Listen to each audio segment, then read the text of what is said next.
She was last seen crossing a parking lot in Port Angeles, Washington. A backpack slung over one shoulder, a 1,000-yard stare on her face, and a storm of silence trailing behind her. Lauryn Garrett didn't vanish in the middle of the night. She wasn't dragged into the woods. There was no break-in, no splatter of violence, no desperate 911 call. She simply walked away. And somehow, that made it worse. It was May, the kind of soft, moody month where the sky changes its mind every few minutes. She'd just left rehab, her latest stint in a cycle that had begun to shape her more than her memories did. Lauryn was in her early 20s, but carried herself like someone much older, someone who had fought through more lives than most people do in one.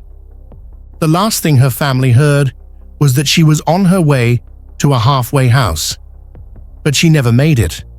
What followed was a vanishing act so subtle it felt impossible.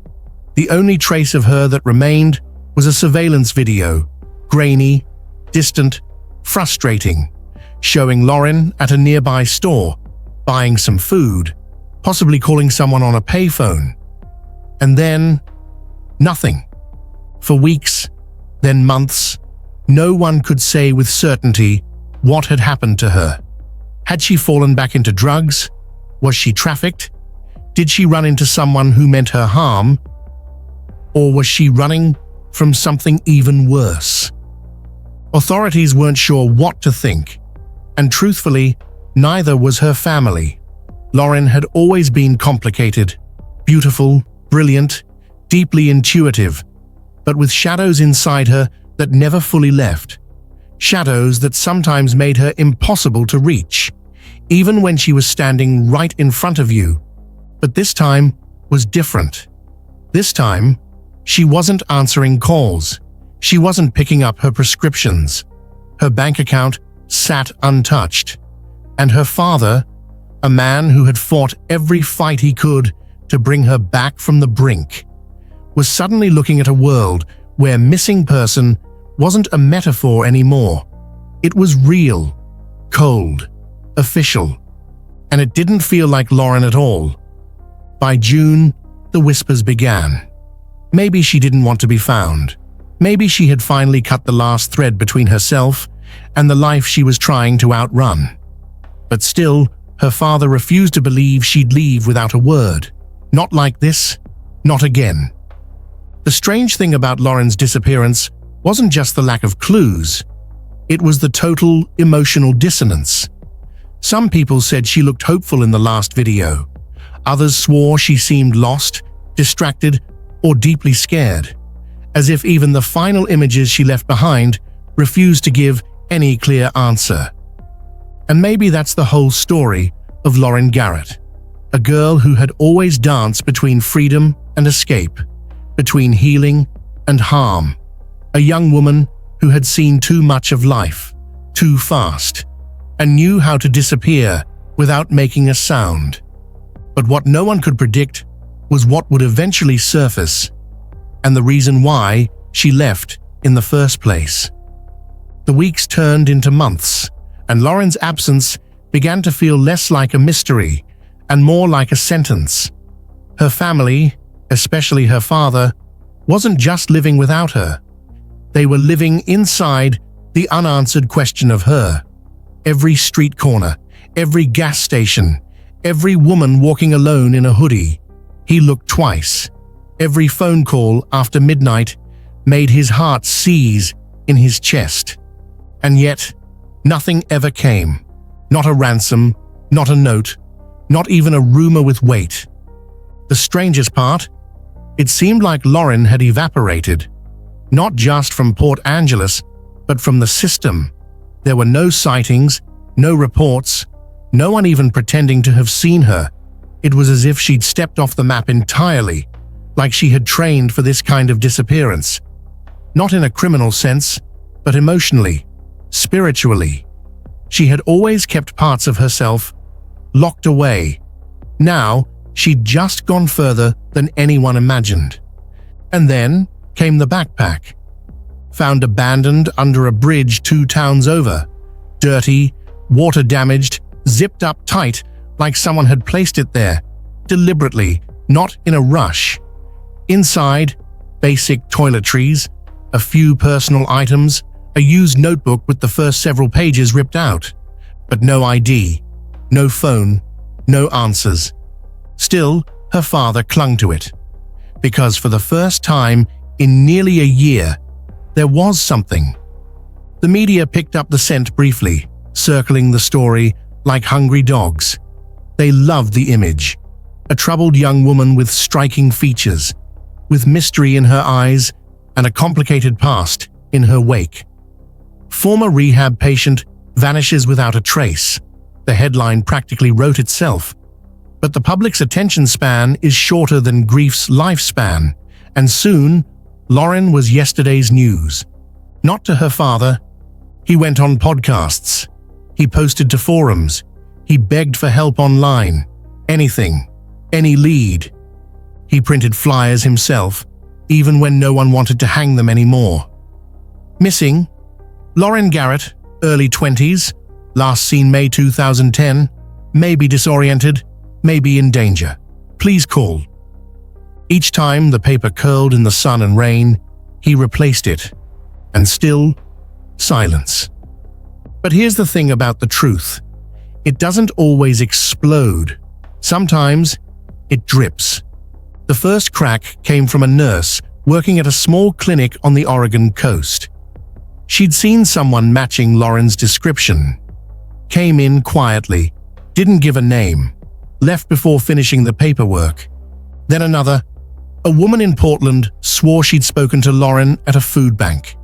Said she seemed out of it, but polite, like someone with somewhere to be, but no idea where it was.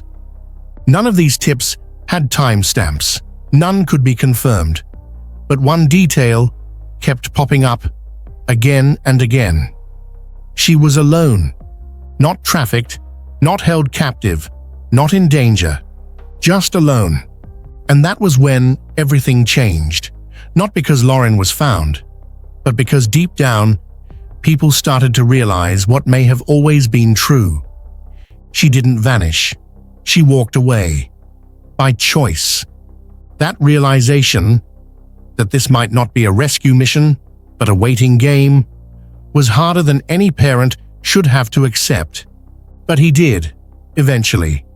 Because by June 3rd, 2014, after nearly 4 years of blank space and open wounds, Lauryn Garrett was officially declared no longer missing. She had been found, alive, unharmed, and entirely unwilling to return. By the time Lauryn was officially removed from the missing persons registry, she was already long gone.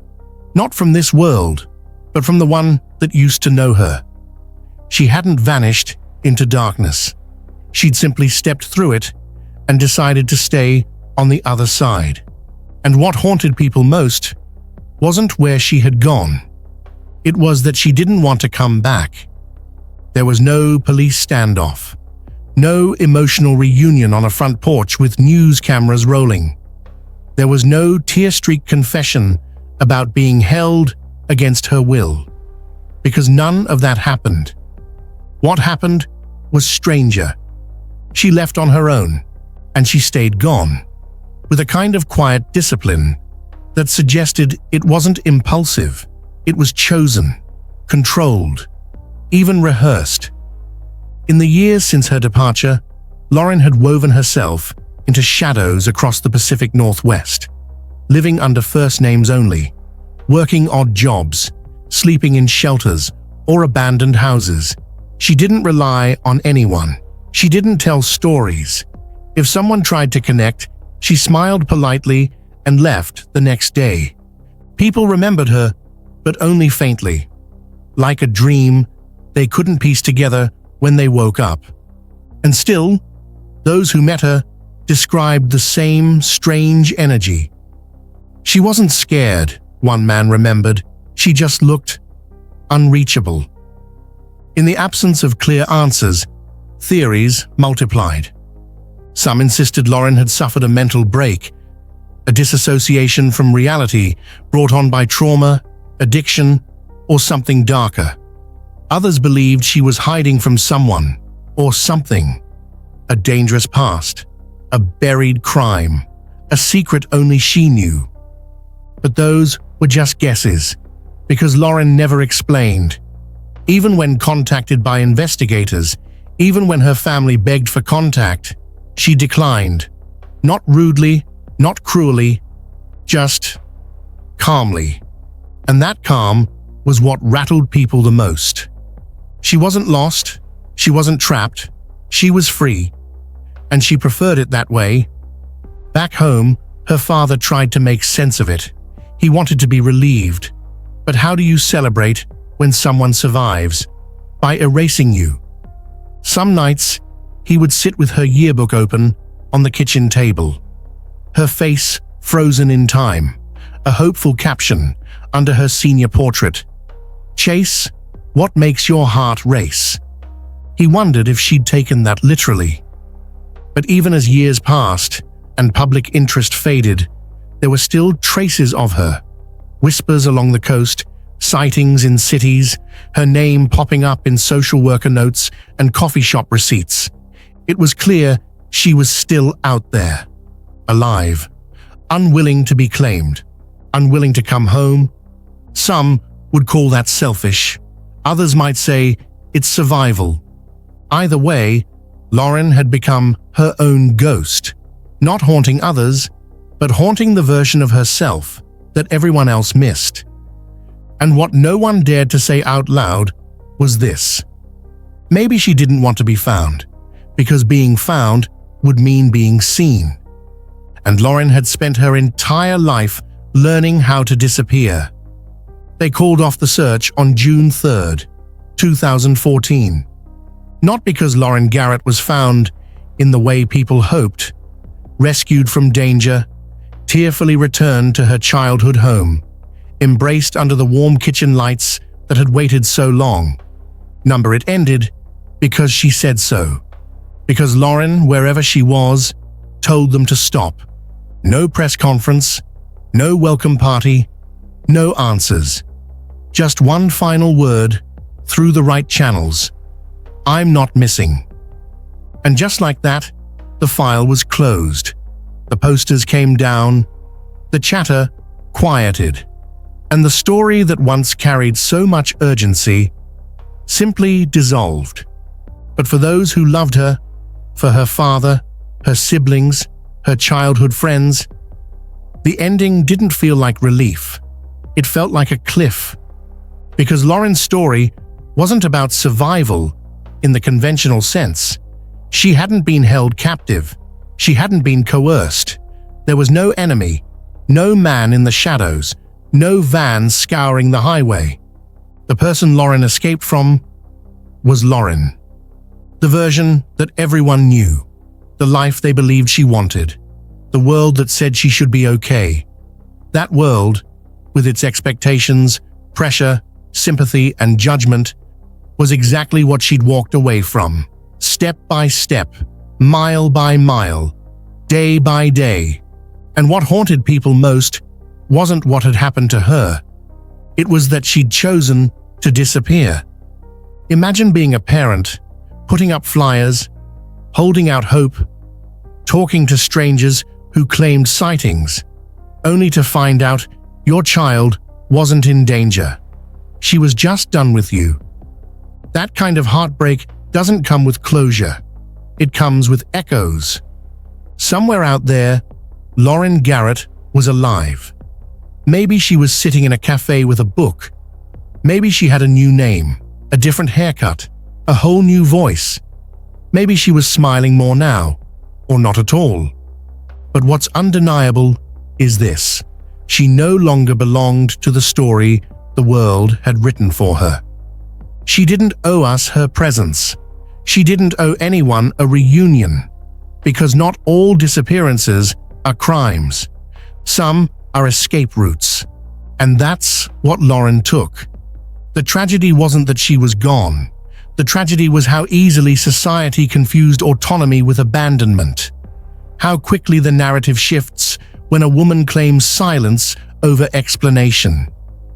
But here's what few understood. Lauryn wasn't broken. She was finished. Finished explaining herself. Finished being pulled between healing and relapse, between compassion and pity, between control and chaos. She was no longer a puzzle to solve, a headline to refresh, or a daughter to rescue. She was free, and with that freedom, she did the one thing people feared most. She vanished, on purpose. No villain, no foul play, just a woman who stopped asking for permission to live on her terms. So maybe the real question isn't, what happened to Lauryn Garrett? Maybe the question is, why are we so uncomfortable with a woman who doesn't want to come back? If this story made you think twice about what missing really means, or who gets to define someone's story, then it's time to share that thought. Like this if it challenged your assumptions. Comment your perspective. Do you think Lauryn had the right to walk away? Subscribe for more deeply human stories of disappearance, survival, and the blurry line between being lost and choosing to be free. Got a case we should explore next? Drop it below. Because not every story ends with a doorbell ringing. Some end with footsteps, fading into peace.